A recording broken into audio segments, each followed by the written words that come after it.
This is your third and the last session of this early stage investing class that has been co-led by people from Bloom. I work with Bloom Ventures. For those of you who do not remember from the first two sessions, Bloom Ventures is an early stage venture capital firm. We have offices in Mumbai, Delhi, and Bangalore. As you can see my background, I'm based in Delhi. This is Jama Masjid, by the way. I have been with this firm for more than 7.5 years, and I've been involved with startup ecosystem for almost 13, 14 years as a volunteer and co-founder of this organization called Head Start Network. We have been promoting, as Bloom, we have been investing only in early stage ventures. So it is our core job to look at companies which are not our so-called product market fit ready, and we help them get to the next level. Part of our objective is a part of uh, our focus of how do we get the companies, and how do we help them, is to also set up a network of services that we have today at Constellation Blue and Passion Connect, where we are helping them get across and service a lot of different needs of the entrepreneurs. We also have full-time people on our staff, which help people get fundraise and business development and all of that done. In my opinion, this is an interesting, place that I'm here and I'm talking to all of you. It is also a sign of the times when some internet companies are finding listing and getting a lot of love from public stock market. And I would love to know broadly from all of you, if you can briefly give me a background, maybe just take 5 seconds each. I of course see several names. I want to understand if any one of you are from the venture capital industry or family offices who have exposure to venture capital or early stage startups, and maybe other people who are working for other kind of financial services companies. A very quick introduction will be useful so that I know who I'm talking to. If you are not able to talk, you can type it on the chat window and I will know.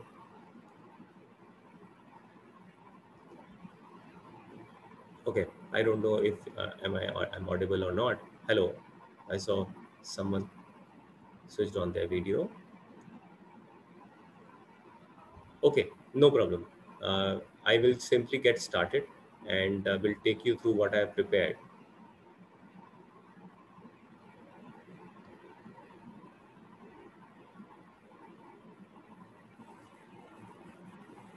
So one interesting thing that you will realize, I know that. Hello, Deepak. Thank you guys for doing this, and it's useful. Saksham, hello. Okay, Amit from PMS. Okay, Amit, very curious. Are PMS allowed to invest into private market?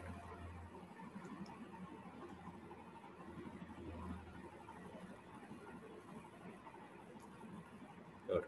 Okay. So before I begin, I want to give an overview to all of you as to what exactly I'm going to talk about. Uh, Ashish must have talked to you about. Okay, PMS not allowed. Thank you. Ashish must have talked about how startups are valued and how one can look at a company from the angle of from the angle of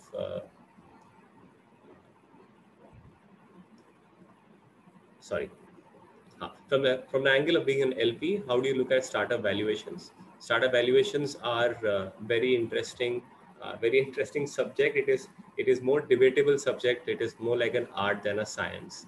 Uh, oh, sir, people cannot unmute yourself. I'm so sorry. Okay, let me just give that permission. Yeah, you can unmute and mute yourselves, guys. Please, in case there's a lot of noise, I will restate. I've allowed people to unmute themselves. Okay.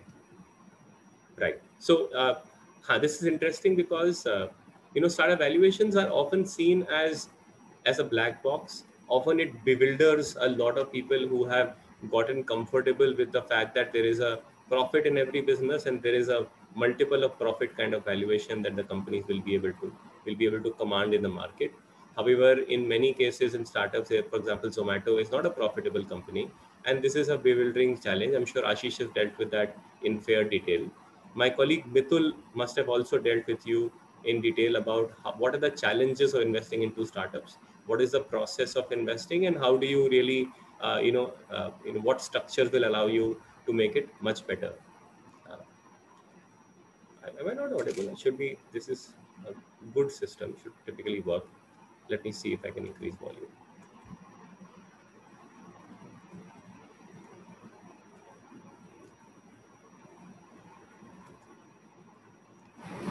Is this better? Okay. Okay. Thank you.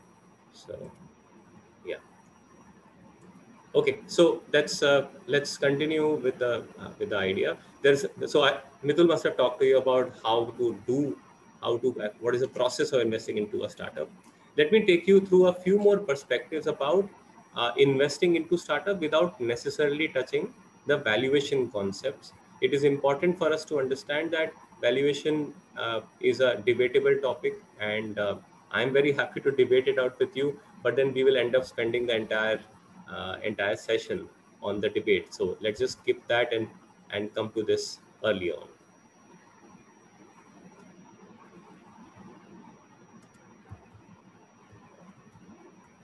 So maybe Ashish has already touched this, but this is important for us to set context. This is how the journey of a very early stage startup looks. Typically, Bloom or other people enter in this tough kind of period where a lot of work and enthusiasm has died down, and you are now come down to brass tacks, and companies are looking to find out what they want to do, and we invest before the product market fit is achieved. I'll tell you what product market fit means. Please note that in most cases, the startups may have an IP. In some cases, they may not have an IP. But the point is that if you do not have an IP, but like for example, a unique technology or a drug molecule, you will actually be struggling to generate any value till you get some kind of traction, till some customers start paying for your product. So the first important thing is to find out who is your customer. So it is important to understand what your customer is. People, startup entrepreneurs spend a lot of time understanding customers. Then they create what is called as a minimum viable product. They then iterate on this and try to get some feedback from the market. And then the most important thing is when you have figured out how to find more and more such people who see value in your product, right? In a predictable manner. This is when you have accomplished this. This is called product market fit. A product market fit is a place where company can now be thought of as a Excel sheet where more amount of money will lead to more amount of traction. The important thing, and please, this is important for you to remember, is that these are very early stage companies, which means there is mortality, and mortality means the company may not exist 6 months later. There's almost 30 to 40% mortality even in funded companies, the VC funded companies. In our portfolio, we see easily 30% mortality. So it's an important piece to remember that one has to get comfortable with the fact that there will be mortality. Second piece is uh, there's a challenge on venture capital business itself.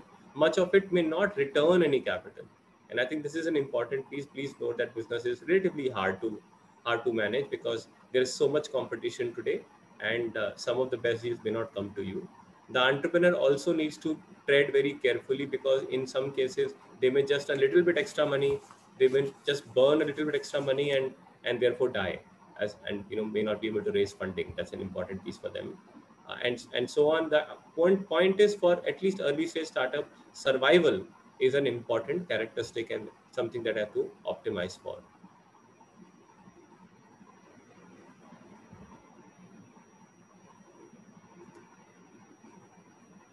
The startup valuation, I know Ashish has already gone through it, so I will skip this. But it is important for us to understand how do VCs evaluate investment, because and the next step that we will talk about is how do you think of building a portfolio. So one important thing is that there is a constraint in our business. The constraint in our business is that you should stay away from things that you don't deeply understand, right? And also you should remain away from the fact that in some cases this your business is not a social service. It is not, you are not doing a favor to anyone. The core objective of investing into any business is to simply make money. We are a for profit venture capital fund, and our returns are 100% in financial domain, not in impact domain. However, it is also important to apply yourself with a certain degree of constraints before you start building a portfolio. For example, you may choose that, basis your background or maybe some people's background, you understand, let us say, insurance sector very well. So you may say, okay, anything which is related to insurance is something that will be my focus. And maybe you got a partner who has a very good background in automotive sector. So anything related to automotive, used car services, used car selling, car loans, etc., etc., could become your segment. And maybe between two of you, you may develop an learning and expertise in electric vehicles also. So that becomes an interesting place. So recommendation is that one should focus on sectors which one understands with some degree of depth. Also, typically things which you understand with some degree of depth will be things where you have a few reference points. You will have a few friends working where you can call up and ask them a few questions and get your bearings right. Venture capital also, please note, is a long-term business. We are talking about long-term as more than 5 years. It can sometimes go all the way to 10, 12 years. So it is important that you please keep focused on the kind of return and the timing, and give yourself the time. Do not feel upset when the company is not doing right in a year or two. Please note that you have to stay invested in the business for a long time. Uh, Another important piece is that very rarely you will find that companies have become very large if they did not have a core differentiation to start with. For example, today Zomato and Swiggy look very similar because they're both mature businesses. So do ICICI Bank and HDFC Bank. But when they started, both ICICI and HDFC Bank must have looked very different from each other. And I know HDFC Bank started after ICICI, so they must have had some good things to say. How will they differentiate or win against ICICI Bank? Ultimately, it's about execution, and the businesses will start looking very similar. But at the early stage, differentiation is important. So what are the constraints also in the market? Please note that a few things which you may feel very excited about are still quite constrained in the market. For example, one important thing is that Series B funding is a bit hard in India, continues to be hard. And also exits are not happening as much as possible, and so on. So this is an important thing that one should remember. Let me also give you an illustration, and these are real companies. I've just hidden the names in our portfolio. As to the journey for an early stage investor, and these are the journeys that you should be prepared for. Look at the first line. This company did not exist, almost did not exist. They had zero revenue, almost zero revenue. And when we invested in them, they didn't even have the product which has become the largest selling product today. They iterated, they built that product, and now they have become very, very large company, almost 50, $70 million of revenue. And now they are looking to raise upwards of a couple of $1 billion valuation in the global market. So it is a, it is a, it is almost impossible to look at this caterpillar and think it will become a butterfly, right? That's the journey that one has to be willing to live. And please note that at least in this particular case, the founders must have done the caterpillar to pupa to butterfly kind of transformation maybe 3 or 4 times themselves in every such case, B2C commerce case and B2B SMB, B2SMB, BFSI case, that founders would have to have a lot of scale. And please, and as you know, not everyone wants to personally scale so fast. Therefore, the only way the founders are going to scale is when they have insane amount of ambition, you know, uh, too much ambition, very, very high ambition. And only then they will be forced to, they'll be able to scale. So just to summarize what I said in the previous slide, 100x growth in 5 to 7 years is a very high amount of growth. Therefore, willing to put a lot of extra hours, willing to take a lot of personal sacrifice, willing to also build the team, because without the team you're not going anywhere, and also very high staying power. Typically this is where you will see that single founder companies are not very successful, because the founders are not able to handle the challenges of the startup life. It helps that these people have reputation in the market, but may not be, and that is okay, because some people may be too young to have a reputation in the market. But it helps, because then you can attract better talent, you can work better. For example, a person like a Kunal Shah, who runs his company called Cred, may have a lot of reputation and therefore have relationships to be able to over a hire such people over a long period of time, and build very very credible teams. So on, right? Also, personally, these people are typically not driven by money per se. They're driven by ambition to build something very, very large. They are not, and also maybe some people are driven by ambition to solve a very large problem, but they are not driven by ambition to make a lot of money. Primarily, when money comes, of course, everyone wants money, and they will want to, make as big an exit as possible. Also, at the initial stages, if they have lower needs, it helps, because then they're not stressed about solving those needs. It helps to have co-founders, and it also helps to have co-founders who know each other for a long time. For example, people who call themselves almost like brothers. They're people who have studied in college together and started up together and so on. Ultimately, it is the old adage that this is famous Steve Jobs quote: uh, "Stay hungry and stay foolish."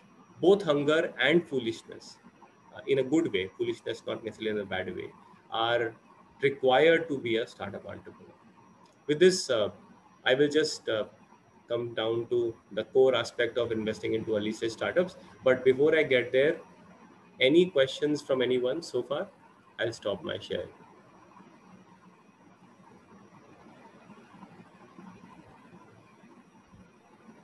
Hi, sir. Yeah, Anand, tell me. Yeah, just a couple of queries.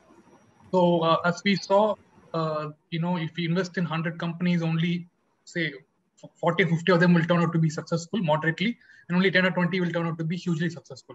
The remaining all might be failures. So, Yes. but the process we follow to invest in each company would be almost the same. We will, look at all the risks involved, the background of founders, etc. So why do still some companies fail based on your, experience? And secondly, there are multiple teams which could be involved in, these investments. So when such companies fail, what would be the feedback given to such teams, or, would they face any issues from the top management?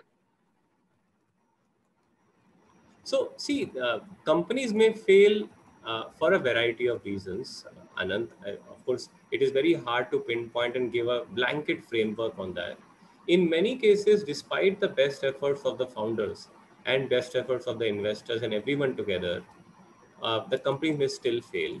And unfortunately, there is no way to avoid it, because of just the vagaries. It's a very uncertain market. Macros are just very, very hard. So, uh, very difficult to pinpoint. Are you talking about some specific case? Maybe we can discuss that one.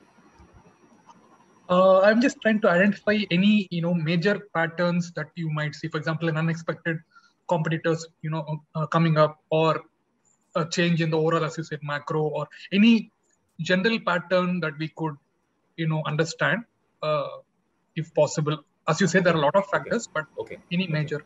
Let me tell you. I tell you what are the most common factors in this case. Right. Give me 1 minute. I'll just tell you the factors.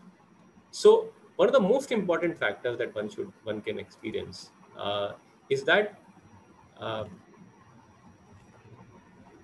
there was no market for your product. There was no market. You had a product. Everyone who starts up a business has a product, right? There is no doubt. However, there may not be any market for your product, and that is an important piece for someone to remember. That if there is no market, what do you do? And counterintuitive, even the investors invest in that businesses, thinking that there is a market, but there was no market for your product. You were basically looking at doing the same things over and over again, and eventually failed. So that's an important thing, which please note happens. A lot of cases, founders have conflicts. and they don't want to see eye to eye. For example, there's a sales founder and a business and a tech founder. The tech founder did not want to work with the sales founder anymore. So that's a very large case of very early stage. Typically, when we enter, the companies have become stable. Those things are done, but at least in early 6 months, first 6 months of the life of the company, there is a lot of challenge on the founders not being able to work together because this is the first time they're working together and they don't like each other so much. Becomes a challenge, and unfortunately there is no way out of this. We will have to continue to look at what else can happen. In many cases, in some cases investors may actually pull them down, but it is not very common to have investors doing anything which can even benefit the company in a significant way or hurt the company in a significant way. But yes, we have the rights to do that, capability to do that. In many cases the companies are not successful because you know, uh, there is too much competition, and the business was not sustainable in terms of unit economics, and you had no choice but to continue burning money because you had to acquire those customers, and you don't have a choice to not acquire customers and not give them discounts, but then you did not have enough money to keep funding those discounts. So yeah, sometimes it becomes very hard uh, then sustain the business, and you're not able to raise money. It becomes very hard. Right. Thank you. Thank you. And just from the team's perspective, there are many teams involved. Do you have any target rate, like, they should have a 40%, 50% success? And because what if some team picks some companies which, more often tend to fail? So how do you manage that? Sorry, repeat that question. What I understand is there could be Yeah. multiple teams in the organization which pick up Yeah. different companies, early stage companies. That's right. Do we have any metrics that they should have 50% success rate or 70% success rate, or how do you deal with teams which probably encounter more failures due to various reasons as compared to some of the teams which have lesser failures? So these are people who are investing, Say for example in a firm like Bloom. Okay. Yeah. So see, there is not enough data to really say what makes people win. This business that we are in is a hits business. You may invest into a business thinking that this will be a hit, but you are at best making just an attempt for that to become hit. It may not easily become hit. So it is important for you to always remember that and keep yourself grounded in this fact that the business may never become hit, and if there's no hit, then you are not going to return a lot of money. However, if you are making, let us say, 5 or 10 attempts over, let's say, 3 or 5 years, you should make sure that every one of those attempts is going to generate a hit in terms of, for example, market size, in terms of ability to raise funding, in terms of having a very solid founding team, etc., etc. Okay, thank you very much. Thank you, Anand. Guys, you have to give me just 1 minute. I just bring some water for myself.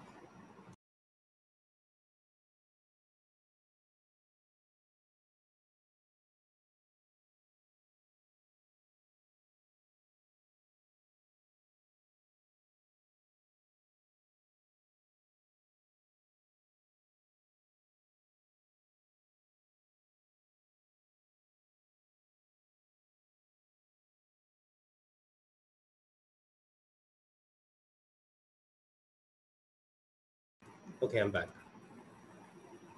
Okay, let's restart the discussion and talk about portfolio construction now. Thank you, Anand, for asking those questions. These are very relevant questions. Thank you.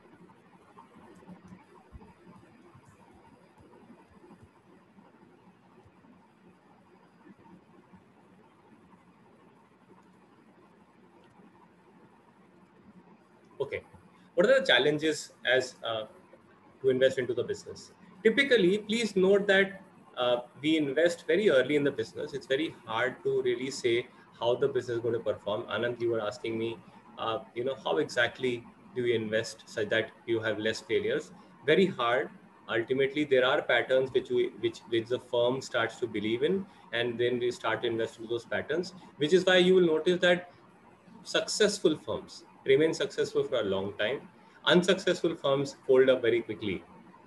So because there is a pattern which they have identified which is working. Like for example, you may have heard about a company called Sequoia Capital. They are a Silicon Valley based firm, very active in India, and they are seen as successful firm because their pattern and their ability to understand it has become very deep. Right, that's an important piece. Uh, Also, please note that the important way while we make money. Nikhil, yes, you can get a copy of my presentation. I haven't. I'll remove a couple of slides and give it to you. So another point is about uh, how do you make most amount of money? Most amount of money is made by companies who are uh, most amount of money is made by companies who are giving you a pro rata right. And why is pro rata right important? Pro rata is important because you are essentially getting the right to play into a company which is doing well. Suppose there's an up round, you invested at 5 million valuation, and now there's an up round and there's a 15 million valuation being set by outside investor. You're saying, okay, the company seems to be doing well. I want to make sure that I get a piece of the pie. So the money you will invest now will be money at lesser risk, but will help you generate a good amount of return in terms of absolute value at the exit. Therefore, pro rata rights are very important reason to understand. Another challenges of investing early stage startup is that there are only about 10-20% cases. You must have seen this piece from Ashish's deck, where only about the top 6% companies are going to deliver 60% returns. It's an important piece to remember. This is a power law of our business. The perceived power law is very different from actual power law. When you look at all the data, this is what it comes down to. Indian ecosystem, Indian venture capital ecosystem is not very different. Please note that if you are playing in the combination of these two, the gray one and the orange one, you are going to deliver very little return, almost no return. You will actually lose money in most cases. And these are 70% of the cases, right? So it's very hard to really make money in this business. Please note that most investors lose a lot of money. So yes, Amit, you're talking about expected returns. Uh, Returns will happen if the company is surviving. In many cases, companies don't survive, but on a pure risk adjusted basis, we have seen that Indian venture capital industry on an average, and CRISIL has already published data. I'll just look up that CRISIL link. Has published data. They have done research. SEBI has asked them to do that research, and they published data where they are saying, yes, I have this. I'll just post it here.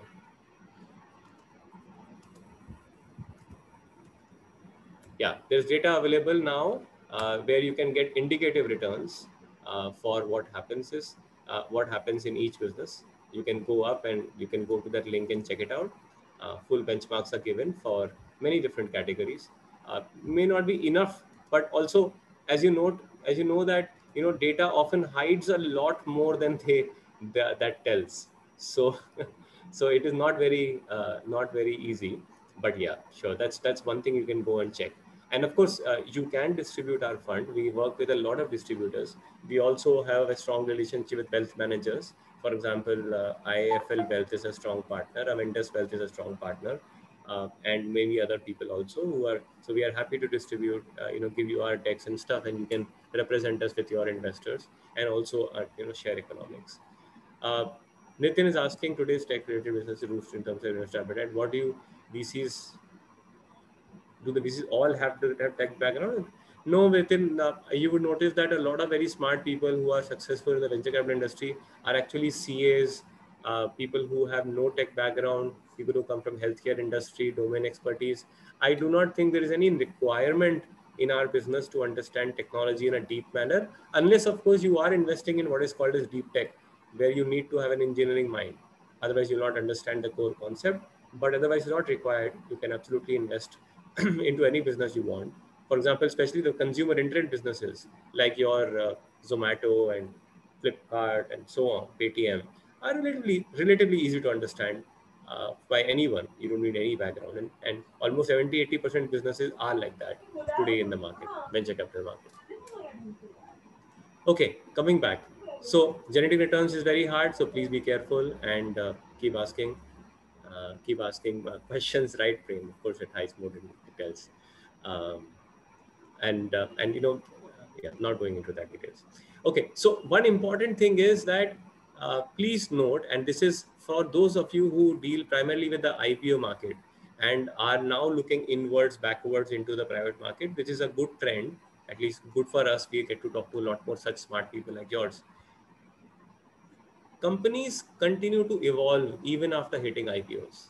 Back in the day, when they hit IPO or the public market, it was felt that the company has matured to an extent, and now we are hitting IPO. Not the case anymore. Companies continue to mature. For example, Pinterest is listed, but Pinterest is far less mature in terms of its revenue and profitable model as compared to a similar company like Facebook, which is also a social network and listed, or Amazon, which is a consumer internet company and listed. Also, within the same company, business models may be very different. You can have a Grab and Uber, which are very different businesses. Grab is a platform, Uber is more a ride hailing company. They work very differently, they work in different markets. So, their scale and maturity would be different. Therefore, the multiples of the market will be dependent on their evolution cycle and what their core businesses are.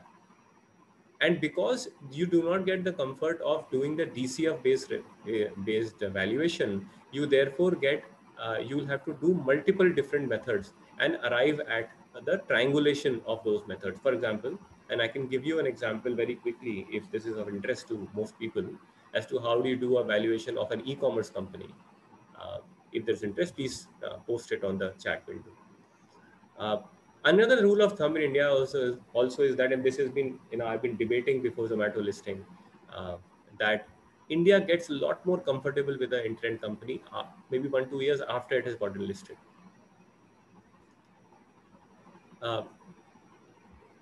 Nitin, I will exclude this. It is out of scope of my talk here on the food delivery app business. Let's deal with the task at hand. Maybe if I'll have time, I'll come. Can I ask you one thing, Arpit? Yes, please. This is who? Amit? Yeah, Amit please. here, yeah. Please. On the Zomato thing only, I mean, one to metric, I mean, as an investor, even at the IPO price of say $72, I mean, it got doubled in 4-5 days. Yeah. So, I mean, from here on, if you want to stay on, so what is the relevant metric we should track? I mean, what are the 1, 2, 3 relevant metric? Because for the listed equities, the way we measure our listed companies and the way for this internet startups, I mean, what is the relevant metric we should track? So as I mentioned to you, one should not look at one metric. One should look at 2-3 different metrics and arrive at a triangulation of the businesses, because these businesses do not give you the comfort of having profitability and therefore valuation based on cash flow. So that is not there. So you will have to focus on many metrics together. For example, if I were you, I would track the total top line. I would track number of orders, and also I will also keep an eye on the number Swiggy has, because numbers that Swiggy has, if Zomato is growing faster or slower, will impact the demand for Zomato stock in the market. I will also continue to chase, if they're on track to profitability, because that's an important milestone in the company's evolution. And I will track what is their non-order, non-food order business doing, because the argument is that the food order may or may not become profitable, but you will get all the profitability from the non-food order business, advertisements and listings and reviews and so on. So please keep looking at those metrics as an important guideline towards profitability. But as a corollary to what I asked you, what would be my exit? Like, I mean, the sales number also, if you take, which is very, very quantitative. So will there be an exit strategy for you? I mean, if you were in my place, say now 40 times X or 50 times X. I in full disclosure, I made a mistake. I applied from 2 different broker platforms and did not get allocation. But I must tell you that I was very, very excited about Zomato. I personally have met Deepinder and have very high respect for what they have accomplished. They acquired one of our companies 3-4 years back. Okay. I should tell you that my thesis, and this is personal, and please note with all the right disclaimers, I'm not giving investment advice, and please don't follow this. Sure. I mean, I want to tell you that if I were to invest, if I had allocation IPO, I intended to hold it for minimum 3 years, and this is when I did not know they'll get to 140 in 1 week. I intended to hold it minimum for 3 years, if not for 5 years. And I intended to invest enough money that move the needle for my net worth. So I was, this is me, and your your mileage may vary. I wouldn't care about. I'm not a person who cares about stock prices on a daily basis. I do not have time for it. I want to hold one. I want to make a theme, play according to the theme, and wait for it to play out. If it does not play out, I'll book losses. But maybe at least, and this will be 2, 3, 4 years kind of time frame. So that's the kind of investor that I am. Your thing may be different. So in my mind, Zomato is still, there's a lot of growth left in that stock. I intend to purchase it the next time it opens, the Monday and so on, and hold it for a long time. That's me. Okay, Arpit. Thanks a lot. Thanks a lot. Sure. So risk and mitigation, this is where Zomato scores, and since it is very hard on everyone's mind, market dominance and network effects are very important things in internet stock. And this is a very important piece. It only applies to internet companies, because internet allows people to be dominant in the market in a way that nothing else can. For example, Google is the ultimate example of market effect, network effects. It is so dominant in its core advertising business that it cannot be challenged by anyone. And of course, it generates tons of money. I think they do what, 10, $12 billion of quarterly profit, and some 60 billion yearly profit or something. Maybe our numbers are old, but it's outstanding, right? And that gets all the valuation that they deserve. Second thing is, global benchmarks are usually perfect to use here.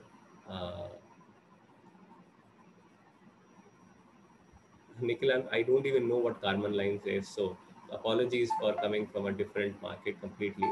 If you can please give me definition, I can explain.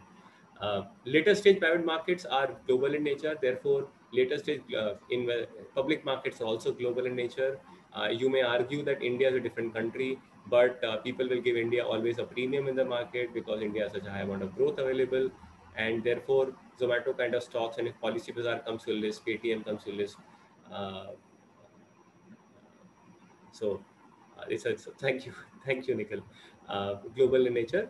Second is regulations are also emerging. In many cases, regulations are lagging behind. Some cases, for example, you have seen how China is cracking down because it seems like they've suddenly woken up and they've said, okay, there is so much wrong, something's wrong happening in the education market, in the fintech market, in the real estate market, and we need to correct it. And doing regulation at the later stage. So regulation is another thing which you should be wary about. And business risk, of course, will never disappear. Businesses will continue to not perform. Someone has to be careful about it. Again, just a doubling down on the piece about network effects. Most technology companies want to create it. The first people who tend to be loyal, that people tend to be loyal to the first one that they exposed to. For example, and the moment people start using Chrome browser, they never move on. It's not like other browsers are not smart enough or good enough, but Chrome is just very good product. Therefore, there's also a habit aspect to it. Habit is a very interesting place. For example, when Uber started, the total taxi market might have been, let's say, $2 billion or something like that in US market. But Uber just brought a whole new supply of people who are owning private cars into the market, because now people don't need to own private cars. That's a very, very different yardstick to look at a business. Today, it looks very obvious, but 10 years back, it was not very obvious when Uber started. Similarly, if you look at entire food delivery market in India, when Zomato started 10 years back approximately, you would have said there is no market. Maybe there are 2 million orders happening on a monthly basis. But today there are more than 5 million orders happening on a daily basis, because you are replacing, every human being needs 3 times food, twice or thrice a day, and that all is a market. So the market is huge. Also, change of habit is very important in internet stocks. Please note. What else? Yeah, that's it. So this is it. If you have any questions before I go to my next slide, which is a little more intense. Sorry, I did not get time to build this, so I put it on paper. But before I go to the next slide, if you have any questions, please ask.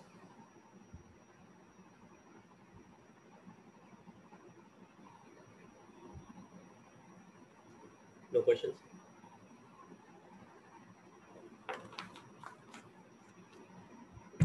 Okay. How do you do portfolio construction?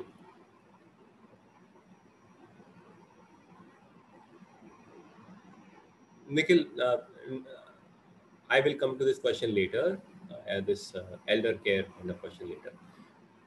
There are you can slice and dice opportunities into different 2x2 matrix. 2x2. One of the 2x2s is India versus global, and B2B versus B2C. If you notice, as or this is on this slide, India B2C is of course very easy, because you know that there are companies like Zomato and Swiggy and Ola and Paytm and so many, Policy Bazaar, are doing B2C business. You know the patterns. You know it is relatively easy to easy to imagine what companies can become. The need for it has been established quite clearly. So one should at least enter with $1 million check into these companies, because these companies are capital hungry. They will require discounts at the onset to build it up. As compared to this, building a B2C, building a B2C brand, consumer brand, global consumer brand from India is just very hard. So across this axis, I'm sure you can see the stark contrast. The global businesses are very hard. There have been very few cases. There have been a few cases, but very few, where Indian companies have managed to create a most loved foreign brand or global brand. Very tough. Some companies have created B2B brand. For example, Tata may be loved, Infosys may be loved, maybe HCL is loved, maybe, uh, but it was very hard to create a JLR kind of brand from India. Of course, you can buy those brands later once they are built themselves. But KTM, for example, you can buy, but you will not be able to build a business from India as an early stage business. If you flip the axis on B2B, right, global B2B is a very interesting trend. And for those of you who are interested in public markets, please wait for companies like Freshworks, etc., to start getting listed. They will absolutely be lapped up by the market. Maybe they will not hit, unfortunately, Indian market, they'll hit NASDAQ, but they will be absolutely lapped up by the market, because this is just, yeah, it is now become so profitable to run these businesses. Again, however, if you look at the flip across this axis, the India B2B piece is just very hard, because you know why?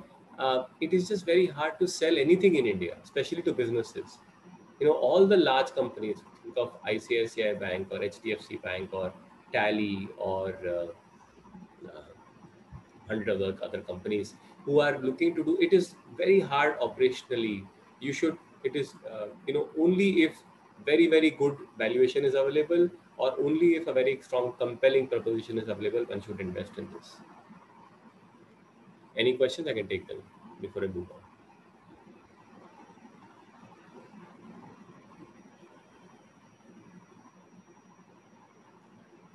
A completely different thing, and a different way to slice and dice the market is to look at on two axes of team quality versus market depth. It is very obvious that if the team quality is very high, you will only make money when the team quality is very high, which is very clear.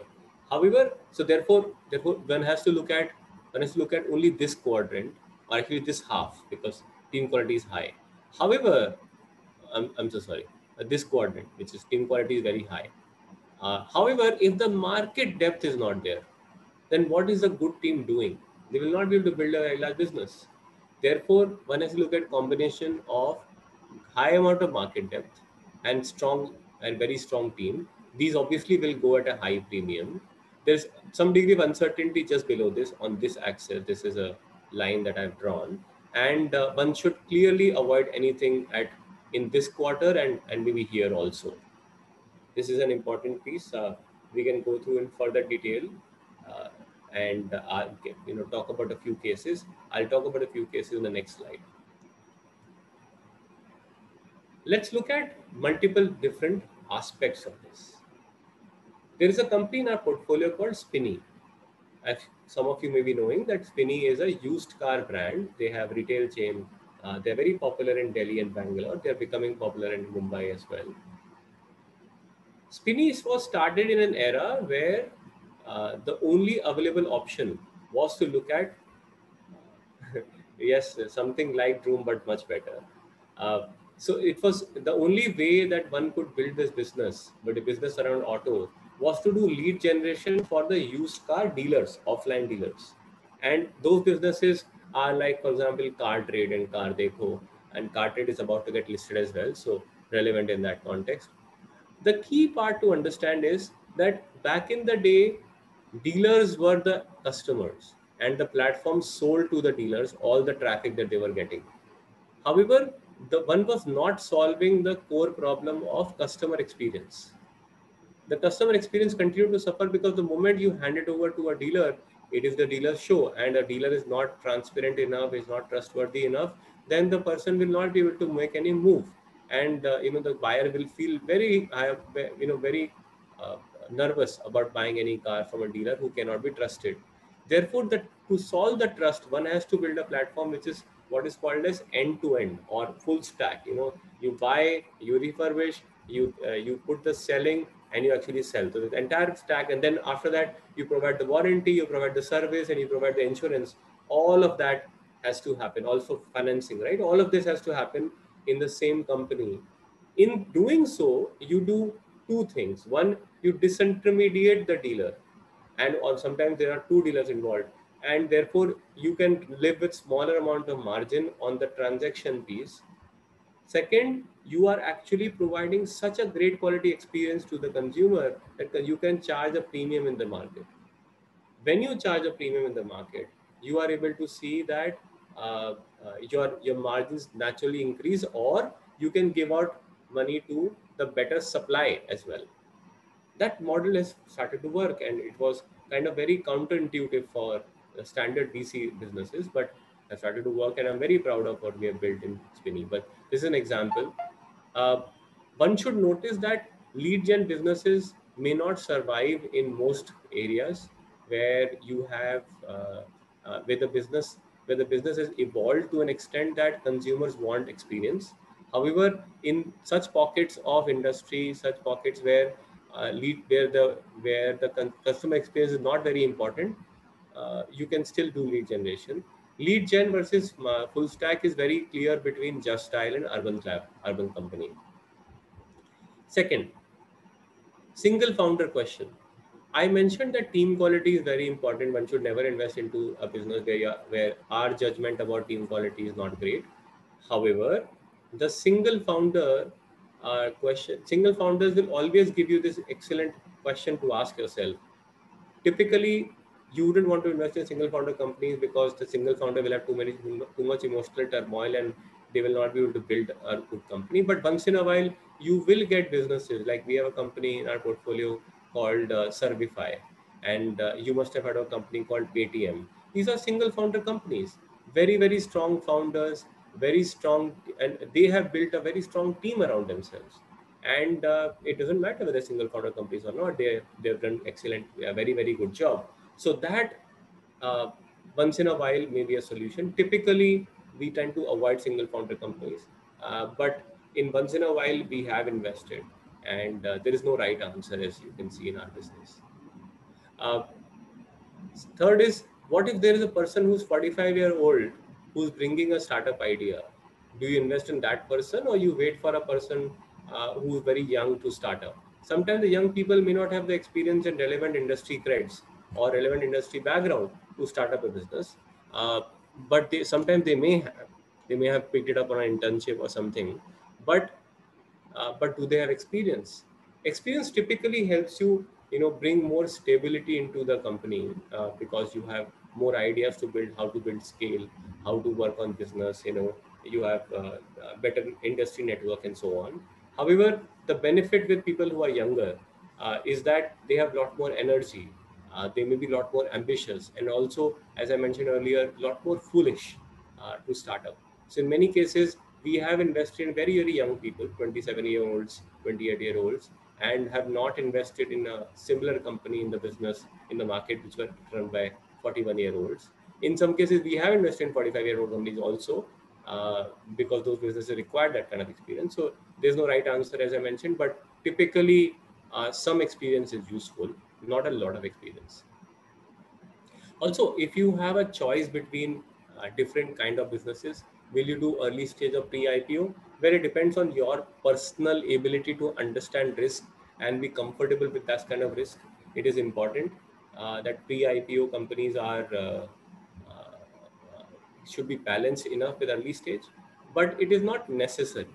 Sometimes you may just say, okay, early stage companies, I will invest early stage companies because they're very exciting, and good amount of distribution of risk has to be taken care of in this particular case. Again, technology versus consumer bet, a good portfolio would have a good mix. It will not be only consumer oriented. It will also not be only technology oriented, because those businesses go on a different trajectory. They have a different cadence. They require sometimes tech bet, for example, deep tech companies take almost 5 to 7 years to mature. Sometimes it may not be a good idea to invest in them, although they have a strong amount of IP, very strong founders, and so on. As compared to that, consumer internet businesses may not take time to mature, but then they face too much competition. So what do you pick? It's a mix of this. Yeah, that's it. I am done. I do not know if all of you have any questions for me. If you have any questions, we can discuss. Else, there are 2 questions on the chat which are a bit open and I can talk about them.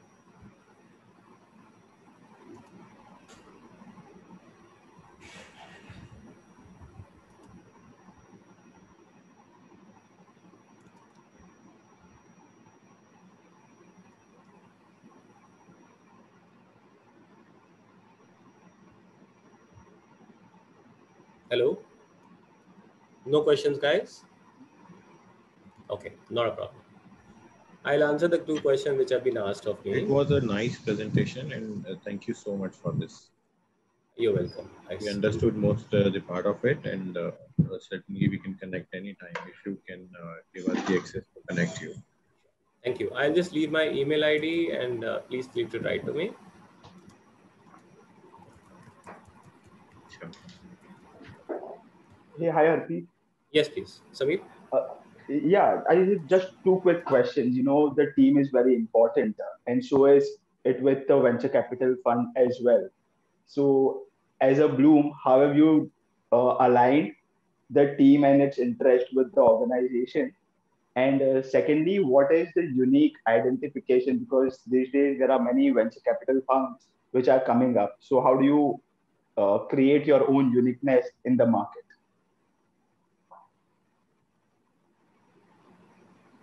So, good question about venture capital funds. See, when you're picking a venture capital fund, and again, I'm assuming that you have the kind of capital that's required.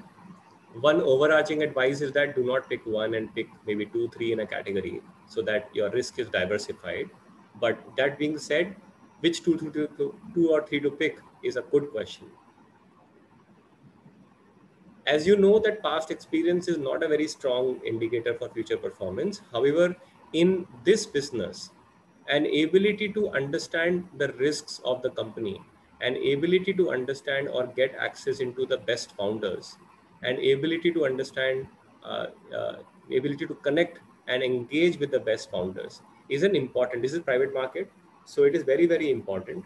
Some founders, some team members of VC funds will be able to do a better job of attracting top founders, and that I think is an important piece. So that there are 3 things which make VC successful.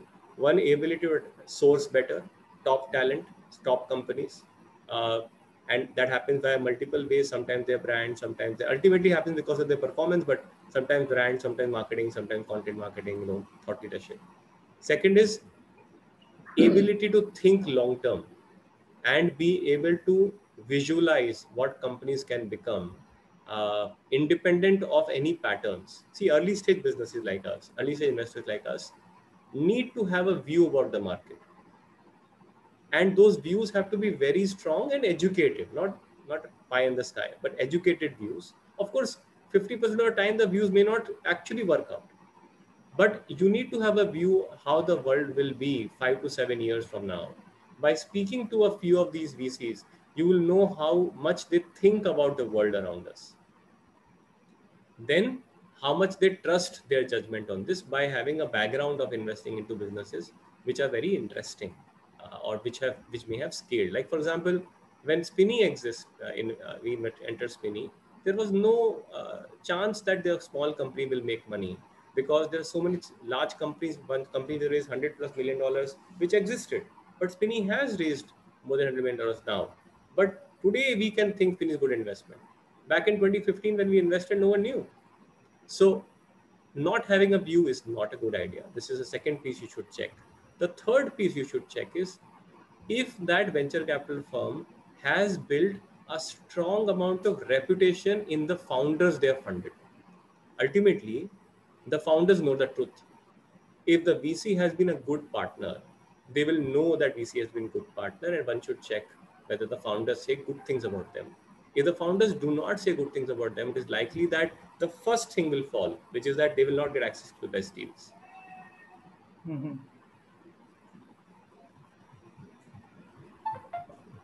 And in regards to my second Can I ask one question? question? Yeah, please go ahead. Yeah, please go ahead, Samir. Yeah. So my second question was, how have Bloom created its own uniqueness in the market, like, and how is the team alignment structured within the Bloom? Okay. It may feel like an accident, but I don't think, but as someone famously said, there are no accidents. Uh, if you meet each of us individually, all the top leadership of Bloom, you will notice that we are very similar people. We behave similarly, we have a very similar value system, and we work together towards the startup as our core business, as a mission, right? So one is that we have picked up people that we have been true to ourselves, to end up picking up people, especially in the leadership side, who are very similar to ourselves. So there is a uniqueness, and uniqueness doubled down. That's piece number one. Second is, we have also backed ourselves with, we also have aligned ourselves to long-term business. For example, Bloom pays much lower than the market salaries by design. And we align people towards the long-term objective of returning carry. People who are looking for money, short-term money, which is salary, will obviously move out, and several people have. Right, so it is not. It is that it is. There's a natural selection. People who love this firm have continued. People who don't have gone out of the way, which is okay.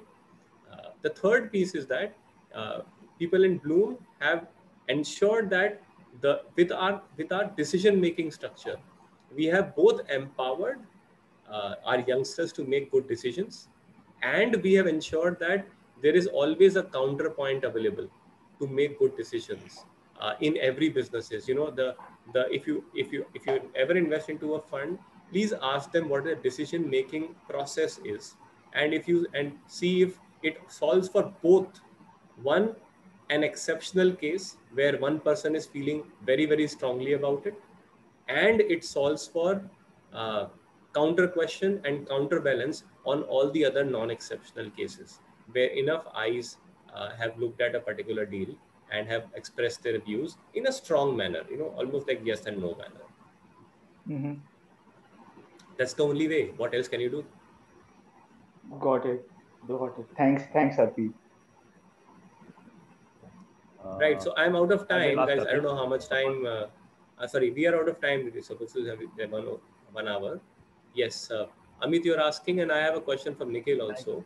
Please ask. Can I take the last question? Yeah. Please. First of all, heartiest thanks for being so candid and open. Yeah. So my question is, do you have any investments in Investec space also? Investec? Small case is ours. Small case you guys have already? Yeah, we invested in small case long time back. So what is your view on guys like Grow and all this valuation? Any take on that if you can share? This because 20 crores revenue and $1 billion valuation. How do you guys look at this space? I'm not qualified enough to answer how do companies get valued at $1 billion. But just a ballpark. Your sense. See, one should admit that I don't understand this fully well. One, and second is, if the market has given a company a certain valuation, then maybe the company deserved it. So let's just live with that maybe there is a reasonable value. When it comes to you to value, for example, when Zomato gets listed and millions of retail investors can figure out if this is the right valuation or not. But But yeah, I think I will just skip this question. It's not a great question for me to answer. I don't understand about Grow. I understand a little bit about small case, but Grow is a different business. Small case also does not generate a lot of revenue, I'm guessing. It probably generates only about 10 crores of yearly revenue, or probably less. But small case is a different business. Okay, thanks, sir. Thanks. Sure. Okay, I'm just answering one question that Nikhil has asked.